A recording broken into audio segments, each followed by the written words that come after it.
नमस्कार दोस्तों, आप देख रहे हैं मास्टर वीडियो ऑफिशियल। और अभी हम पढ़ रहे हैं घटना चक्र, जिसमें हमारा चल रहा है भारतीय संविधान। और आज जो हमारा एक्सरसाइज होगा वो शासन प्रणाली तक मेनली हमने कर लिया था, राष्ट्रीय प्रतीक भी हो चुका था। अभी हम पढ़ेंगे इसमें राज्य एवं संघ राज्य क्षेत्र, यानी पेज नंबर 75 से लेके 83 तक। काफ़ी इंपॉर्टेंट है, ध्यान से देखिएगा।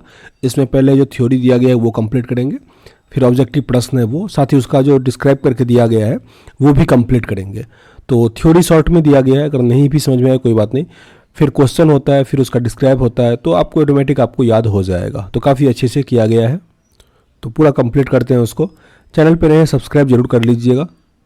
साथ ही डिस्क्रिप्शन बॉक्स में टेलीग्राम और इंस्टाग्राम का लिंक दिया गया है, तो कोई क्वेरी हो वहाँ आप मेरे से पूछ सकते हैं। संघ और राज्य क्षेत्र। भारतीय स्वतंत्रता अधिनियम 1947 के द्वारा दो स्वतंत्र एवं पृथक प्रभुत्व वाले देश बने, भारत और पाकिस्तान। देशी रियासतों के समक्ष 3 विकल्प प्रस्तुत किया गया था: भारत में शामिल हो जाओ, पाकिस्तान में शामिल हो जाओ, या स्वतंत्र रहो। ये आया था भारतीय स्वतंत्रता अधिनियम 1947 के अंतर्गत। भारतीय सीमा के अंतर्गत 552 देशी रियासत थे। भारतीय सीमा के अंतर्गत मतलब भारतीय बाउंड्री जो है उसके अंतर्गत 552 देशी रियासत था, जिसमें 549 भारत में शामिल हो गया, जबकि शेष 3 हैदराबाद, जूनागढ़ और कश्मीर ये भारत में शामिल होने से मना कर दिया। मतलब वो कहा कि स्वतंत्र रहेंगे। लेकिन कालांतर में हैदराबाद को पुलिस कार्रवाई द्वारा, जूनागढ़ को जनमत संग्रह के द्वारा, वोटिंग के द्वारा, और कश्मीर का विलय पत्र के द्वारा भारतीय संघ में शामिल कर लिया गया। कई बार ये प्रश्न आता है। हैदराबाद को पुलिस कार्रवाई के द्वारा, जूनागढ़ को जनमत संग्रह के द्वारा और कश्मीर को विलय पत्र के द्वारा भारतीय संघ में शामिल कर लिया गया। संविधान के तहत भारतीय संघ के राज्य क्षेत्रों को 4 भागों में वर्गीकृत किया गया है। पहला है भाग क के राज्य, जहां ब्रिटिश भारत के गवर्नर का शासन था। जहां ब्रिटिश भारत में गवर्नर का शासन था वो आता है भाग क में।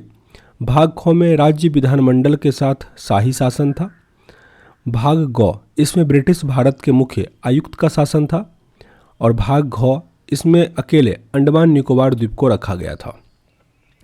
संविधान का अनुच्छेद 1 जो है, 1 का क या 1 का 1, इसके अनुसार भारत अर्थात इंडिया जो है वो राज्यों का संघ है। अनुच्छेद 1 क्या है? भारत राज्यों का संघ है। अनुच्छेद 2, भारतीय संघ में नए राज्यों के प्रवेश या स्थापना की संसद की शक्ति, जब भी संसद का शक्ति इन्वॉल्व है तो ये भाग 2 में आएगा। भाग 3, नए राज्यों का निर्माण और वर्तमान राज्यों के क्षेत्र, सीमा या नामों में परिवर्तन करने का संसद का शक्ति। इस दोनों में डिफरेंस क्या है कि जैसे मान लीजिए पाकिस्तान का कोई राज्य है, अगर भारत में मिला लिया तो ये सीन बनेगा यहाँ से, अनुच्छेद 2 वाले से। लेकिन वही अगर भारत में मान लो जैसे हैदराबाद से तेलंगाना अलग हुआ तो ये आएगा अनुच्छेद 3 में।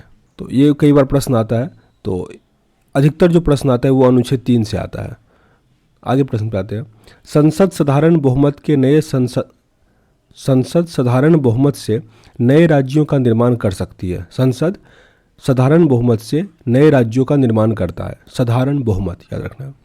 भारतीय संविधान संसद को वह अधिकार देता है कि वह नए राज्य बनाने, उसमें परिवर्तन करने, नाम बदलने या सीमा में परिवर्तन के संबंध में बिना राज्यों की अनुमति के कदम उठा सकती है। जैसा कि अभी आपको जम्मू कश्मीर में देखने को मिला होगा जब 370 हटा था। इस हेतु संविधान संशोधन के अनुच्छेद 368 के तहत संशोधन नहीं माना जाएगा। वर्तमान में भारतीय संघ में 28 राज्य और 8 संघ शासित क्षेत्र हैं। संसद संविधान में संशोधन करके किसी भारतीय भूभाग को किसी अन्य देश को सौंप सकती है। जून 1948 को भारत सरकार के के धर की अध्यक्षता में भाषाई प्रांत आयोग की नियुक्ति की गई थी 1948 में। इस आयोग ने अपनी रिपोर्ट दिसंबर 1948 में पेश किया था। आयोग ने राज्यों का पुनर्गठन भाषाई आधार के बजाय प्रशासनिक सुविधा के अनुसार किए जाने की सिफारिश की थी। पहले हुआ था कि भाषा का आधार बनेगा, फिर हुआ प्रशासनिक सुविधा के अनुसार किया जाएगा। दिसंबर 1948 में कांग्रेस द्वारा के धर कमीशन की अनुशंसा के अध्ययन करने हेतु JVP समिति का गठन किया गया। इसमें जवाहरलाल नेहरू, वल्लभ भाई पटेल और पट्टाभी सीतारामैया शामिल थे। अप्रैल 1949 में प्रस्तुत अपनी रिपोर्ट में इस समिति ने औपचारिक रूप से अस्वीकार किया कि राज्यों का पुनर्गठन का आधार भाषा होना चाहिए, मतलब भाषा वाले चीज़ को वो अस्वीकार कर दिया। हालांकि पोट्टी श्री रामुलु के ये रामालू याद रखना है, हालांकि रामालू के 56 दिनों की भूख हड़ताल के बाद उनकी मृत्यु हो गई अक्टूबर 1953 को। इसमें भारत सरकार को भाषा के आधार पर आंध्र प्रदेश राज्य का गठन करना पड़ा था 1953 में। 1953 आंध्र प्रदेश भाषा के आधार पर गठित होने वाला देश का पहला राज्य बना था। स्वतंत्रता के पश्चात फजल अली की अध्यक्षता में एक राज्य पुनर्गठन आयोग का गठन वर्ष 1953 में हुआ था। इस आयोग के 2 अन्य सदस्य थे, के.एम. पानिक्कर एवं H.N. कुंजरू। इसी आयोग की कुछ अनुशंसाओं को राज्य पुनर्गठन अधिनियम 1956 में लागू किया गया। राज्य पुनर्गठन अधिनियम 1956 में इसी के कुछ पार्ट को लागू किया गया। अब नए राज्य का गठन कब कब किया गया वो दिया गया है यहाँ पे। आंध्र प्रदेश सबसे पहले बना था 1 अक्टूबर 1953 को, 1 अक्टूबर 1953। गुजरात बना 1960। नागालैंड 1963। फिर हरियाणा 1966। हिमाचल प्रदेश 1971। मेघालय मणिपुर त्रिपुरा ये 1972 में। मेघालय मणिपुर त्रिपुरा 1971। सिक्किम 1975। मिजोरम और अरुणाचल प्रदेश 87, साथ ही गोवा भी। मिजोरम, अरुणाचल प्रदेश, गोवा 87। ये प्रश्न हम कई बार गलती किए हैं एग्जाम में। गोवा 1987 में बना था। मिजोरम, अरुणाचल प्रदेश, गोवा 1987। छत्तीसगढ़, उत्तराखंड, झारखंड ये 2000 में, और तेलंगाना 2 जून 2014 को। अब इससे जुड़ा हुआ प्रश्न देखते हैं।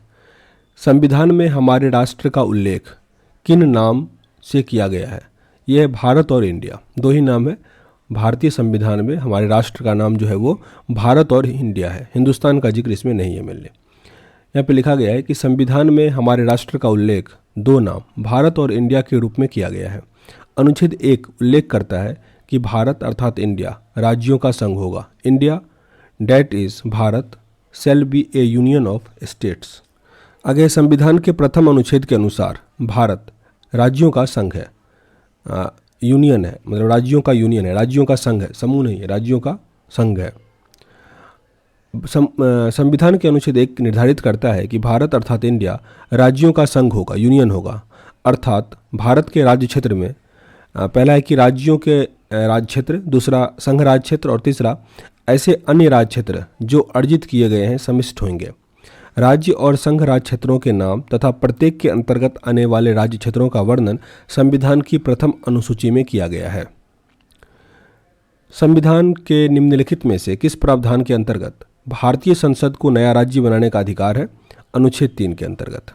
अनुच्छेद 3 के अंतर्गत संसद को नया राज्य बनाने का अधिकार है। संसद बनाएगा नया राज्य, काफ़ी इंपॉर्टेंट है ये चीज़। भारतीय संविधान के अनुच्छेद 3 के तहत नए राज्यों के निर्माण, उसके क्षेत्र, सीमा एवं नामों में परिवर्तन का अधिकार जो है वो भारतीय संसद के पास है। जबकि अनुच्छेद 1 के तहत संघ का नाम और राज्य क्षेत्र, और अनुच्छेद 2 के तहत भारतीय संघ में नए राज्यों का प्रवेश और स्थापना, ये शक्ति संसद को प्रदान की गई है। नए राज्य का गठन का शक्ति किसमें निहित है? संसद के पास है। संसद, ऑप्शन नंबर ए। भारत के संविधान के अंतर्गत निम्नलिखित में से किसको राज्य की सीमाओं को परिवर्तन करने की शक्ति है? तो ये भी संसद को है। और राज्य का सीमा जो परिवर्तन होगा ये किस अनुच्छेद में आएगा? 3 अनुच्छेद में होगा। फिर नए राज्य का जो ग्रहण किया जाएगा, अपने देश में मिलाया जाएगा, वो होगा अनुच्छेद 2 में। इसको बार बार रिपीट कीजिए। एक राज्य को संघ में सम्मिलित करने अथवा नए राज्यों की स्थापना करने की कार्यपालिकाई शक्ति निम्नलिखित में से किसे प्राप्त है? संसद को।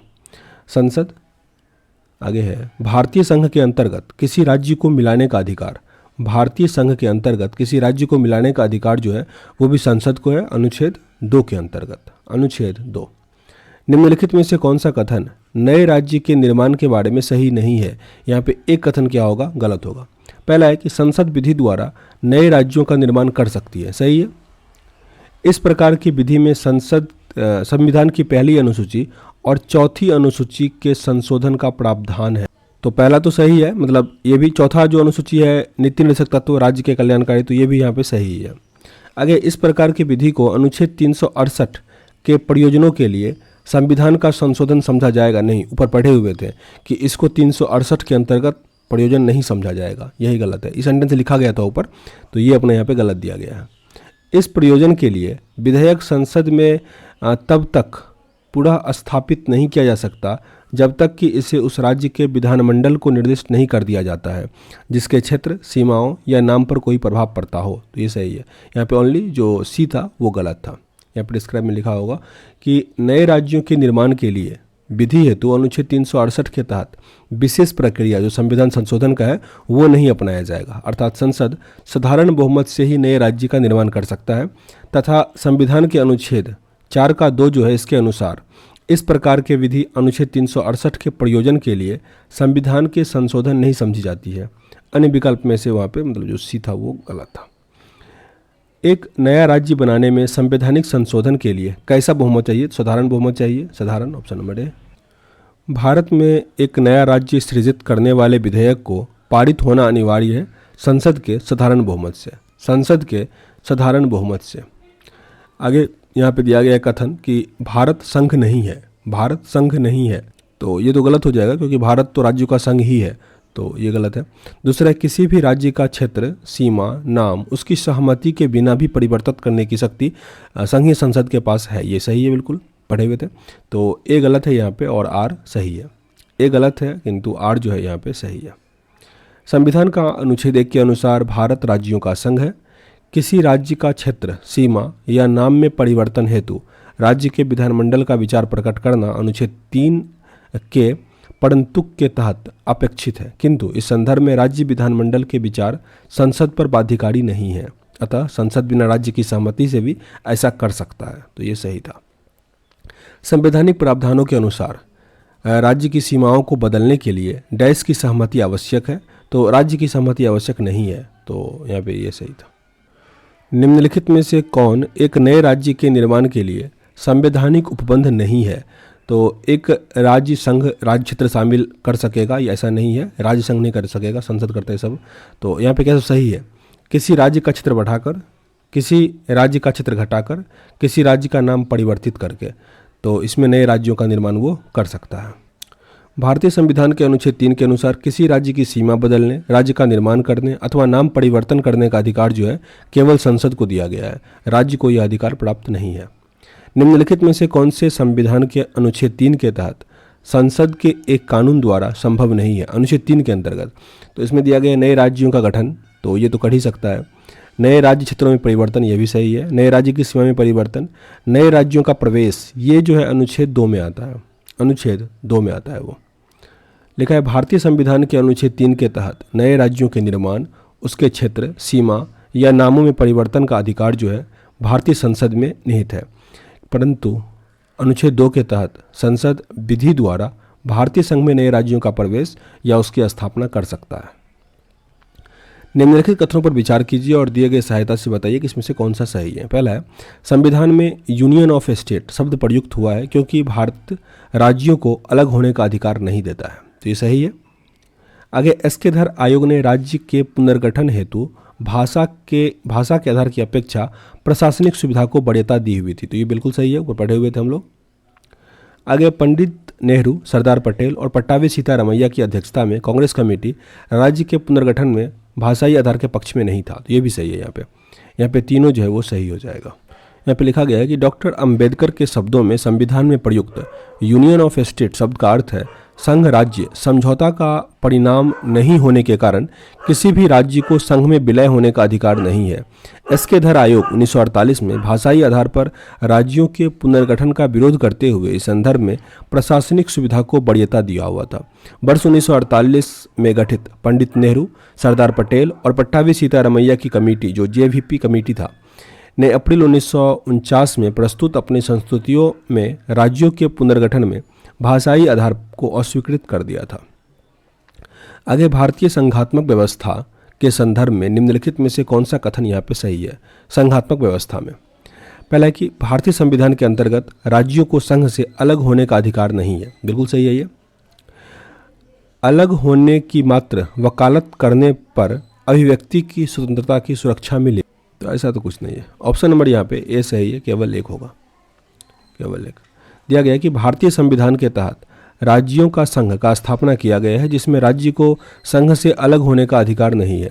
संघीय संसद ही संघ के नए राज्यों का प्रवेश, उसकी स्थापना कर सकती है तथा राज्यों के क्षेत्र, सीमाओं या नाम में परिवर्तन कर सकती है, अथवा राज्यों के भागों को अलग या मिलाकर नए राज्य का निर्माण कर सकती है, परंतु संविधान के तहत किसी राज्य को संघ से पृथक करने का अधिकार जो है उसको नहीं मिला हुआ है। तो ये यहाँ पे सही था। और आगे दूसरा में दिया गया कि संविधान के अनुच्छेद 19 के क के तहत सभी नागरिकों को बोलने की स्वतंत्रता, अभिव्यक्ति की स्वतंत्रता, मूल अधिकार प्राप्त है, परंतु इस अधिकार का प्रयोग पर भारत की प्रभुत्ता और अखंडता, राज्य की सुरक्षा, विदेशी राज्यों के साथ मैत्रीपूर्ण संबंध, लोक व्यवस्था, शिष्टाचार या सदाचार के हितों में अथवा न्यायालय अवमान, मानहानि या अपराध उद्दीपन के संबंध में युक्तियुक्त निर्बंधन राज्य विधि द्वारा आरोपित कर सकता है। तदनुसार भारत से अलग होने की मात्र वकालत करना भी संबंधित विधि के तहत अपराध माना जाएगा। आगे प्रश्न है कि राज्य पुनर्गठन आयोग ने 1 नवंबर 1956 को कितने राज्य तथा कितने संघ बनाए थे? तो उस टाइम में 14 राज्य और 6 संघ था। तो ऑप्शन नंबर ए सही है, 14 राज्य और 6 संघ। स्वतंत्रता के पश्चात नए राज्यों के निर्माण के लिए फजल अली की अध्यक्षता में एक राज्य पुनर्गठन आयोग का गठन किया गया था, जिसकी सिफारिश के आधार पर अधिनियम 1956 के राज्य पुनर्गठन अधिनियम द्वारा 14 राज्य और 6 संघ राज्य क्षेत्र स्थापित किए गए थे। आंध्र प्रदेश स्वतंत्रता के पश्चात भाषा के आधार पर गठित करने होने वाला पहला राज्य था। 1953 में हुआ था 1 अक्टूबर को। 1956 के राज्य पुनर्गठन अधिनियम द्वारा कितने राज्य और संघीय क्षेत्र की स्थापना की गई थी? 14 राज्य और 6 संघीय क्षेत्र बनाए थे। आगे प्रश्न है कि भारत में कितने राज्य और संघीय प्रदेश हैं वर्तमान में? तो 28 राज्य और 8 संघीय प्रदेश हैं। ऑप्शन नंबर डी यहाँ पे सही होगा।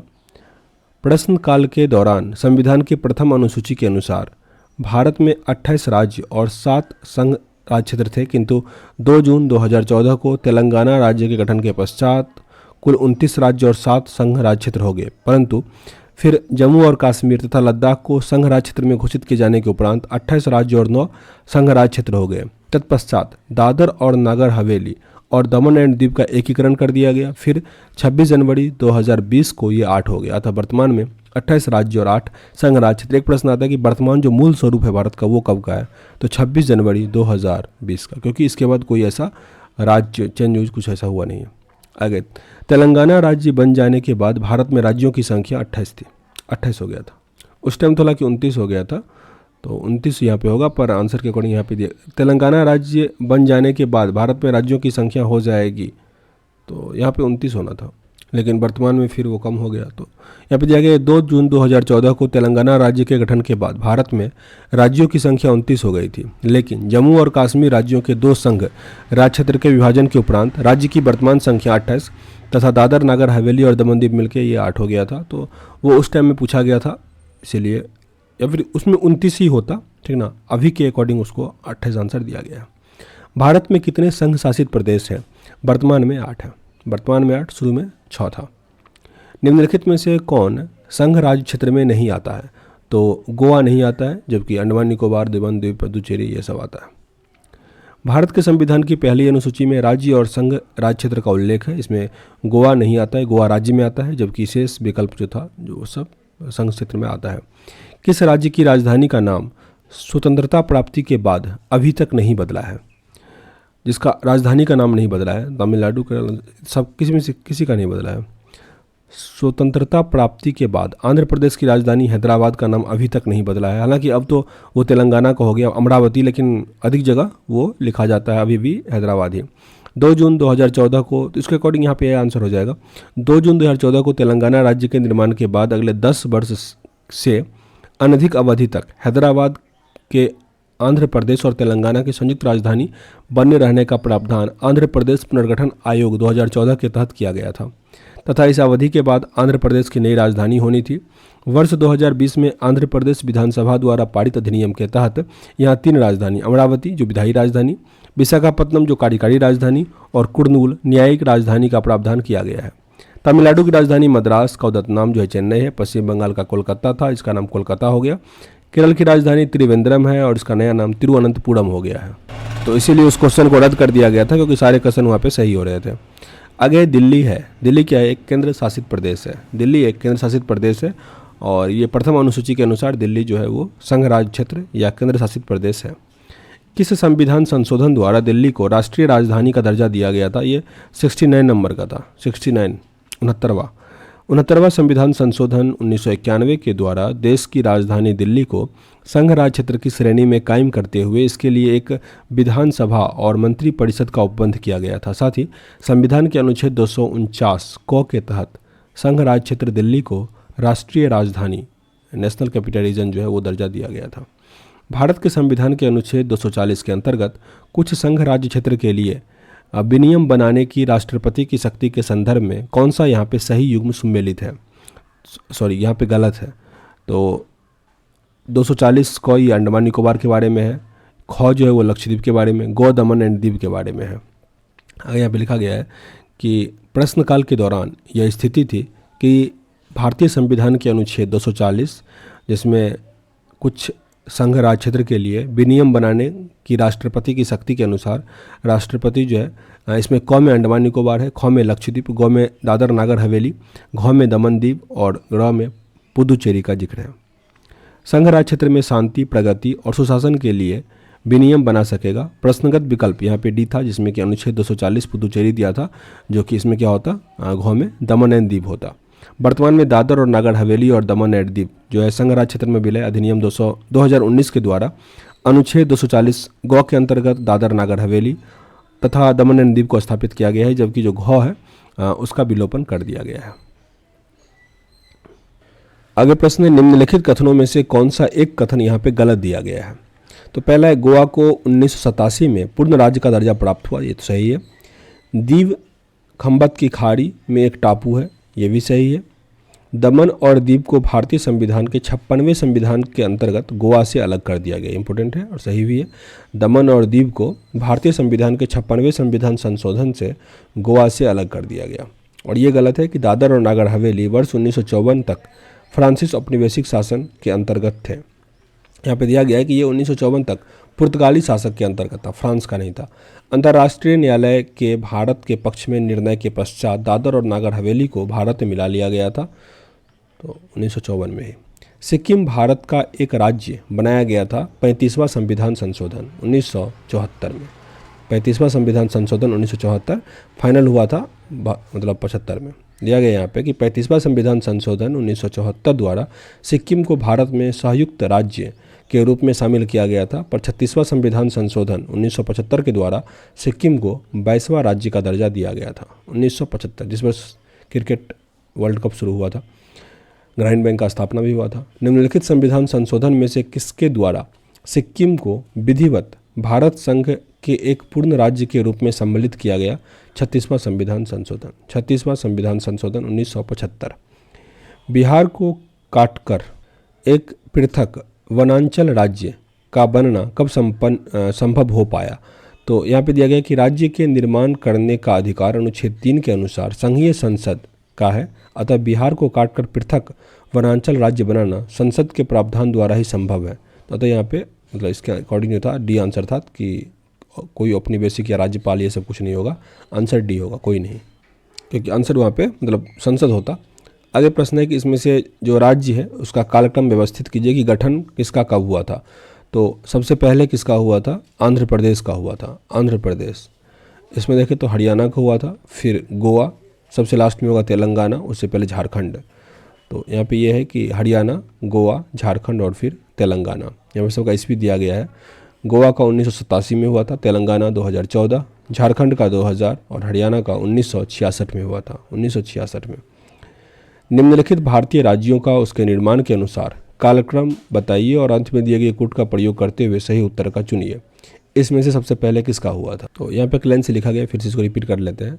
आंध्र प्रदेश 1953, आंध्र प्रदेश 1953, राजस्थान 1956, महाराष्ट्र का 1960, नागालैंड 1963, हरियाणा का 1966, हिमाचल प्रदेश 1971, मेघालय 1972, मेघालय का 1972, सिक्किम 1975, अरुणाचल प्रदेश 1987, छत्तीसगढ़, उत्तराखंड और झारखंड, इस सब का 2000 में, और फिर उसके बाद 2014 में तेलंगाना का। नीचे दिए गए राज्यों को भारत संघ के संपूर्ण राज्य का दर्जा प्राप्त होने का सही क्रम लगाइए। तो नागालैंड, फिर हरियाणा, सिक्किम और उसके बाद अरुणाचल प्रदेश। नागालैंड, हरियाणा, सिक्किम और अरुणाचल प्रदेश। छत्तीसगढ़ राज्य का स्वरूप कब आया? 2000 में, 1 नवंबर 2000 को, 1 नवंबर 2000। उत्तराखंड भी 2000 में ही आया, 2000। अगर दिया गया किस राज्य का सृजन 1960 के बाद हुआ था, उन्हें गठन के अकॉर्डिंग आरोही क्रम में लगाना है और उसको मिलाना है। तो यहाँ पे पहले नागालैंड होगा, फिर हरियाणा, खुद मेघालय और फिर सिक्किम। नागालैंड, हरियाणा, मेघालय, सिक्किम। आगे प्रश्न है कि भारत में निम्नलिखित राज्यों को बनाने का सही कालक्रम दिया गया है, उसका पहचान कीजिए। तो सबसे पहले आंध्र प्रदेश होगा और सबसे लास्ट में होगा सिक्किम। तो आंध्र प्रदेश, फिर हरियाणा, फिर हिमाचल प्रदेश और फिर सिक्किम। आगे के निम्नलिखित राज्यों में से राज्यों के निर्माण का सही क्रम लगाना है। तो पहले नागालैंड, फिर मेघालय, सिक्किम और अरुणाचल प्रदेश। निम्नलिखित राज्यों के निर्माण का सही अवरोही क्रम। तो यहाँ पे हरियाणा, महाराष्ट्र, राजस्थान। यहाँ पे सुमेलित करने के लिए दिया गया है कि कौन सा राज्य का कब हुआ था। तो तेलंगाना का 2014, सिक्किम का 1975, झारखंड का 2000 और नागालैंड का 1962। निम्नलिखित में से किस राज्य का गठन 1948 में हुआ था? तो 1948 में सबसे पहले राज्य का गठन जो है वो आंध्र प्रदेश का हुआ था 53 में। उस टाइम में तो राज्य पुनर्गठन आयोग का ये सिफारिश ही चल रहा था। तो यहाँ पे आंसर जो है कुछ नहीं दिया गया है, गलत हो गया था। इस प्रश्न के अंग्रेजी संस्करण में राज्य के लिए स्टेट शब्द का प्रयोग हुआ है। इस आधार पर दिए गए विकल्प में से कोई सही नहीं है, परंतु यदि राज्य का अर्थ यहाँ पे प्रोविंस दिया गया हो तब 1948 में गठित हिमाचल प्रदेश होगा। तो यहाँ पे प्रोविंस होगा तब सही होता। यहाँ पे सभी राज्य का दिया गया है कि पश्चिम बंगाल प्रोविंस बना 1947 में, असम भी और पंजाब भी 47 में बना था और हिमाचल प्रदेश 48 में बना हुआ था। जबकि स्थापना की बात करें, स्टेट कब बना, तो पश्चिम बंगाल, असम, पंजाब ये 1950 में और हिमाचल प्रदेश 1971 में। निम्नलिखित में से कौन सा कथन यहाँ पे असत्य है बताना है। पहला, मैसूर राज्य का नया नाम तमिलनाडु रखा गया, ये गलत है। जबकि सही क्या सब है, गोवा को दमन एंड दीव से अलग कर दिया गया। बम्बई राज्य गुजरात और महाराष्ट्र से विभाजन करके बना था। हिमाचल प्रदेश पहले संघ शासित राज्य में शामिल था। तो यहाँ पे ये 3 जो है वो सही था, तमिलनाडु वाला गलत था। मैसूर का नाम परिवर्तित करके मैसूर राज्य का नाम कर्नाटक रखा गया था तमिलनाडु ने। तो यहाँ पे कथन एक गलत था। गोवा दमन और दीव पुनर्गठन अधिनियम 1987 के द्वारा गोवा से अलग किया गया। बम्बई पुनर्गठन अधिनियम 1960 के द्वारा बम्बई राज्य को गुजरात और महाराष्ट्र से अलग कर दिया गया। हिमाचल प्रदेश अधिनियम 1970 के द्वारा हिमाचल प्रदेश संघ राज्य क्षेत्र को 25 जनवरी 1971 को राज्य का दर्जा दिया गया। अतः अन्य तीनों कथन यहाँ पे सही था। हिमाचल प्रदेश 1 नवंबर 1956 को संघ राज्य क्षेत्र बनाया गया था। आगे है कि भाषा के आधार पर राज्यों के गठन हेतु राज्य पुनर्गठन आयोग की स्थापना कब की गई थी? तो ये किया गया था 1953 सबके आसपास था, ऑप्शन में है ही नहीं। भाषाई आधार पर राज्य पुनर्गठन आयोग की स्थापना 29 दिसंबर 1953 में किया गया था और ये अपना रिपोर्ट 30 सितंबर 1955 को सौंपा था। इस आयोग के अध्यक्ष फजल अली थे और अन्य 2 सदस्य हृदयनाथ कंजूर और SM पनिक्कर थे। भाषाई आधार पर राज्यों का पुनर्गठन किस वर्ष किया गया था? तो ये 1953 है भी नहीं यहाँ पे, तो 1956 होगा। सबसे किया जो गया था 56 में किया गया था। राज्य पुनर्गठन अधिनियम 1956 द्वारा भाषाई आधार पर राज्यों का पुनर्गठन वर्ष 1956 में किया गया था। विदित हो कि भाषा के आधार पर बनने वाला पहला राज्य जो आंध्र प्रदेश है वो 1953 में ही बन गया था। भाषाई जो रामालू थे उसके अनशन पे 56 दिन का अनशन किए हुए थे, बेचारे मर गए। भाषाई आधार पर सर्वप्रथम किस राज्य का गठन हुआ था? आंध्र प्रदेश का 53 में। निम्नलिखित में से कौन भारत में भाषा के आधार पर बनने वाला पहला राज्य है? आंध्र प्रदेश एक भाषाई राज्य के रूप में 1953 में गठित हुआ, 1953। आगे कि भारत में राज्य पुनर्गठन आयोग की संस्तुति के आधार पर राज्यों का पुनर्गठन किस वर्ष किया गया था? 1956। निम्नलिखित में से किस राज्य को केंद्र सरकार द्वारा विशेष श्रेणी दर्जा कभी प्रदान नहीं किया गया था? बिहार को। बिहार यहाँ पे लिखा गया है कि अब तक कुल 11 राज्यों को विशेष श्रेणी का दर्जा प्रदान है, जिसमें 8 राज्य पूर्वोत्तर भारत के हैं जबकि 3 हिमालयी क्षेत्र उत्तराखंड, हिमाचल प्रदेश, जम्मू कश्मीर रहते हैं। पूर्वोत्तर के 8 राज्य मणिपुर, मेघालय, त्रिपुरा, सिक्किम, अरुणाचल प्रदेश, असम, नागालैंड और मिजोरम आता है स्पेशल राज्य। आगे यहाँ पे दिया गया इसमें से कौन सा कथन सत्य है? तो कांग्रेस के नागपुर सत्र 1920 के पश्चात प्रांतीय कांग्रेस समितियों का गठन भाषाई आधार पर किया गया था, तो ये यहाँ पे सही हो जाएगा। दूसरा है 1948 में कांग्रेस ने भाषाई आधार पर प्रांतों के गठन की मांग को अस्वीकार कर दिया था। ये भी सही है, दोनों यहाँ पे सही हो जाएगा। ऑप्शन नंबर डी, ए और बी सही है। यहाँ पे लिखा गया है कि भारतीय राष्ट्रीय कांग्रेस का 35वां अधिवेशन जो 1920 में नागपुर के वीसी रागचारी की अध्यक्षता में हुआ था, इसी अधिवेशन के पश्चात प्रांतीय कांग्रेस समितियों का गठन भाषाई आधार पर किया गया था। भारत की आज़ादी के बाद 1948 में संविधान सभा के एस के धर के नेतृत्व में भाषाई राज्य आयोग की नियुक्ति की गई थी। इस आयोग ने भाषा के आधार पर प्रांतों के गठन को नकार दिया था।